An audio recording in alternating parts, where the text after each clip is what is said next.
അസ്സലാമലൈക്കും. അലൈക്കുസലാം. അല്ലത് ആര് സുൽഫിയോ? അതെസ്താ എന്തൊക്കെ വർത്താനം? സുഖാണുസ്താ. അന്നിപ്പോ ഈ വൈക്കൊന്നും കാണാനല്ലോ. ഈ ഗൾഫ് കേട്ട് പോയിഞ്ഞോ? ആ കുറച്ചാലും ഗൾഫിലായിരുന്നു. ഏ എന്നിട്ടെന്താ റാഹത്തന്നെ അല്ലേ? അങ്ങനെ പോണു ഉസ്താദെ. വലിയ മെച്ചെന്ന് പറയാനൊന്നുമില്ല. എന്താ മെച്ചത്തിനൊരു സുഖമില്ലാത്ത?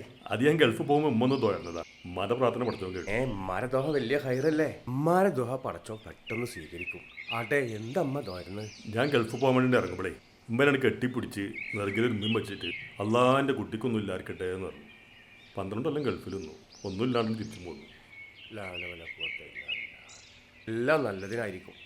ഗുണമാണെങ്കിലും ദോഷമാണെങ്കിലും മക്കൾക്ക് വേണ്ടി ഉമ്മാരെ തോരുന്ന അത് പടച്ചോൻ തട്ടൂല. അതിപ്പോൾ എനിക്ക് മനസ്സിലായില്ലേ? അത് മനസ്സിലായി ഉസ്താദെ. എന്നാ അസ്സലാമു അലൈക്കും. അലൈക്കുസലാം. ആ ഉമ്മപ്പോ എൻ്റെ കൂടെ തന്നെ അല്ലേ? ആ ഉമ്മൻ്റെ ഒപ്പം തന്നെയാണ്. എന്തായാലും എല്ലാ ക്ഷമയും ഹയറും അള്ളാ എനിക്ക് തരട്ടെ. എന്നാ അസ്സലാമ. ആൾക്കാർക്ക് ഇപ്പോൾ തമാശക്കൊക്കെ ഒരു അതിരില്ലാതായി.